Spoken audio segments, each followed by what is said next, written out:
আপনার সন্তান এখনো কি হাম থেকে নিরাপদে আছে? তাহলে আজই শুরু করুন এই 3টি কাজ। হাম একটি অত্যন্ত সংক্রামক ভাইরাসজনিত রোগ। এর সাধারণ লক্ষণগুলো হলো জ্বর, সর্দি ও নাক দিয়ে পানি পড়া, শুকনো কাশি, চোখ লাল হয়ে যাওয়া, আলোতে চোখে সমস্যা হওয়া।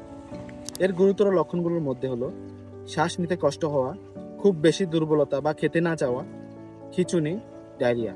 কিন্তু ভয় না পেয়ে আগে থেকেই প্রস্তুত থাকুন এবং আপনার সন্তানকে সুস্থ রাখুন। আমাদের শরীরে একটি প্রতিরক্ষা ব্যবস্থা রয়েছে, যেটিকে আমরা বলি ইমিউন সিস্টেম। এটি যত শক্তিশালী হবে, রোগ প্রতিরোধ ক্ষমতা তত বাড়বে। হাম প্রতিরোধে 2টি ভিটামিন আমাদের শরীরের অত্যাবশ্যকীয়, যেটির মধ্যে রয়েছে ভিটামিন এ আর ভিটামিন ডি। ভিটামিন এ কেন প্রয়োজনীয়?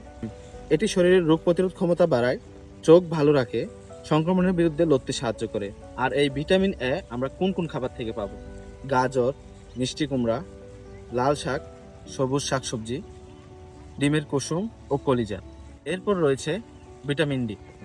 ভিটামিন ডি শরীরের রোগ প্রতিরোধ ক্ষমতা বাড়ায়, হাড় ও শরীর শক্ত রাখে। কিভাবে পাবেন? প্রতিদিন 10 থেকে 15 মিনিট সকালে রোদ গায়ে মাখান। মাছ ও ডিম থেকে কিছুটা পাওয়া যায়। প্রয়োজনে ডাক্তারের পরামর্শে ভিটামিন ডি সিরাপ বা সাপ্লিমেন্ট গ্রহণ করুন। ইমিউনিটি ভালো থাকলে হামের ঝুঁকি ও জটিলতা অনেকাংশে কমে যাবে।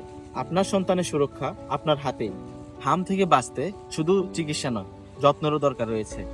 বাচ্চাকে সময় মতো টিকা দেওয়া সবচেয়ে গুরুত্বপূর্ণ বিষয়।